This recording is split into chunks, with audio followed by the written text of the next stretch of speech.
بسم اللہ الرحمن الرحیم۔ انشاءاللہ عز و جل تفسیر صراط الجنان سے سورۃ البقرہ کی آیت نمبر 4 کا ترجمہ اور تفسیر انشاءاللہ عز و جل پڑھنے کی سعادت کروں گا۔ میں نیت کرتا ہوں کہ اللہ رب العزت کی رضا کے لیے یہ تفسیر پڑھوں گا اور انشاءاللہ عز و جل اس پر عمل کرنے کی کوشش کروں گا، اور اس کا جو بھی اللہ پاک اپنی رحمت، کرم اور فضل کے جان شان ثواب عطا فرمائے گا، اس ثواب کو تمام مسلمانوں کی خدمت میں حضرت آدم علیہ السلام سے لے کے قیامت تک مسلمانوں کی خدمت میں پیش کروں گا۔ خاص طور پر جن پر میں نے ظلم کیے، زیادتیاں کیں، جن کے حقوق دبائے، تو انہیں پیش کروں گا، اور قیامت کے دن اس کے لیے ذریعہ نجات اور کفارے کی دعا کروں گا کہ انشاءاللہ عز و جل اللہ پاک مجھے جو ہے وہ اس کو میرے لیے ذریعہ نجات اور کفارہ بنا دے۔ بسم اللہ الرحمن الرحیم۔ والذین یؤمنون بما انزل الیک وما انزل من قبلک وبالآخرۃ هم یوقنون۔ ترجمہ کنز العرفان۔ اور وہ ایمان لاتے ہیں اس پر جو تمہاری طرف نازل کیا اور جو تم سے پہلے نازل کیا گیا، اور وہ آخرت پر یقین رکھتے ہیں۔ والذین یؤمنون بما انزل الیک اور وہ ایمان لاتے ہیں اس پر جو تمہاری طرف نازل کیا۔ اس آیت میں اہل کتاب کے وہ مومنین مراد ہیں جو اپنی کتاب پر اور تمام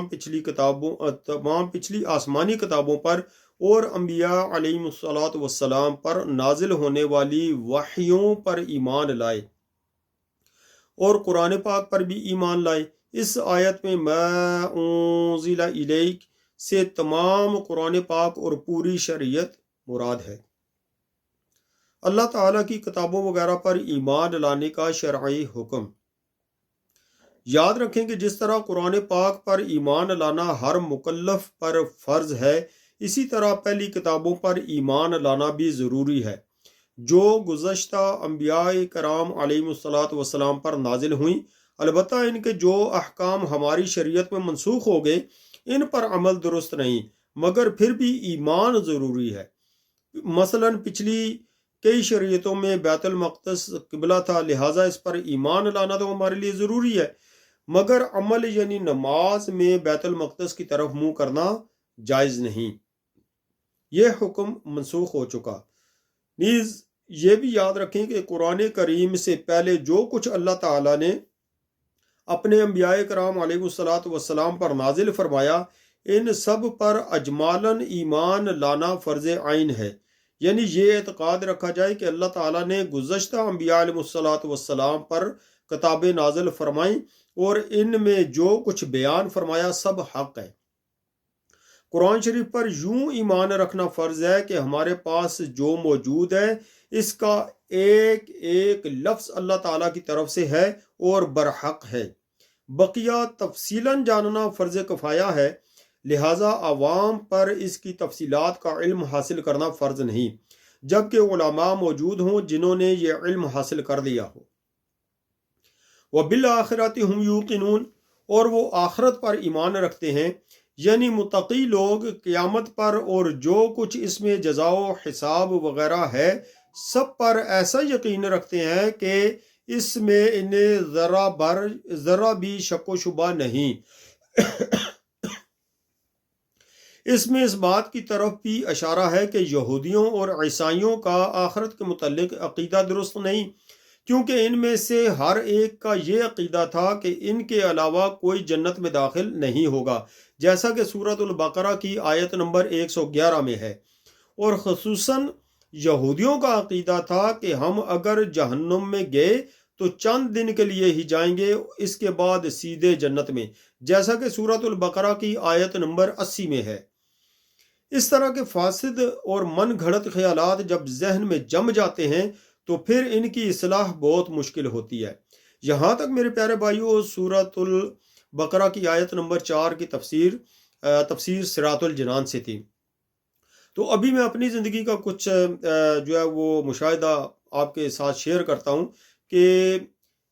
مدنی ماحول میں تھا، تو اس وقت جو ہے وہ ایک اجتماع میں نعت پڑھنے کا سعادت حاصل ہوئی۔ بلکہ وہ کلام تھا جگہ جی لگانے کی دنیا نہیں ہے، یہ عبرت کی جا ہے تماشا نہیں ہے۔ تو کافی رکت بھی طاری تھی وہاں پہ۔ تو وہاں پر ایک جو ہے وہ مولانا صاحب بیٹھے تھے، اب مجھے نہیں پتا کہ وہ عالم تھے یا نہیں تھے، واللہ عالم، لیکن کسی مسجد کے امام تھے۔ تو انہوں نے پھر جو ہے وہ ہم چند بھائیوں کو دعوت دی کہ فلاں جگہ پہ میلاد شریف ہو رہا ہے، تو آپ بھی وہاں پر شام کو جو ہے وہ تشریف لائیے گا۔ بہرحال ہم چند بھائی جو ہے وہ چلے گئے۔ تو جب ہم وہاں پہ پہنچے تو انہوں نے فرمائش کر دی، انہوں نے کہا جی کہ جو کلام آپ نے وہاں پہ پڑھا تھا نا، جگہ جی لگانے کی دنیا نہیں ہے، یہ عبرت کی جا ہے تماشا نہیں ہے، آپ وہی کلام پڑھیں۔ تو میں نے پڑھا، تو بس چونکہ ماحول کی برکت ہوتی ہے کہ انسان کو اپنی آخرت یاد آتی ہے، اور جب اپنی آخرت کو یاد کرتا ہے اور اپنے رہن سہن کو دیکھتا ہے کہ وہ تو بالکل اس جس طرح اللہ رب العزت نے اور رسول اللہ صلی اللہ تعالیٰ علیہ وسلم نے حکم فرمایا اس کے تو بالکل خلاف جا رہا ہے، اس کے مخالف سمت میں جا رہا ہے، تو پھر بندے کا دل دکھتا ہے۔ وہ کہتا ہے کہ یار میں کس طرح سے دینی معاملات کو اختیار کروں، کس طرح سے سنتوں پر صحیح طریقے سے عمل کروں اور پکا سچا مسلمان بن کے، پکا سچا عاشق رسول بن کے، تو اس طرح سے جو ہے وہ اپنی زندگی گزاروں۔ تو بہرحال وہ رکت طاری وہاں پہ بھی ہوئی، اور کچھ بھائیوں پر بھی رکت طاری ہوئی، عوام بھی جو ہے وہ کافی متاثر نظر آ رہی تھی۔ تو اس سے کچھ لوگوں کا ذہن بنتا ہے، جب اس طرح کے معاملات ہوتے ہیں تو لوگوں کا ذہن بنتا ہے، اور پھر وہ نیکی کی طرف جو ہے وہ ان کا بھی دل کرتا ہے کہ وہ بھی نیکی کی طرف آئیں، اللہ رب العزت سے جو ہے وہ محبت کریں، رسول اللہ صلی اللہ تعالیٰ علیہ وسلم سے پیار کریں۔ تو انہوں نے جب دیکھا کہ ماحول کچھ جو ہے وہ غمگین سا ہو گیا ہے،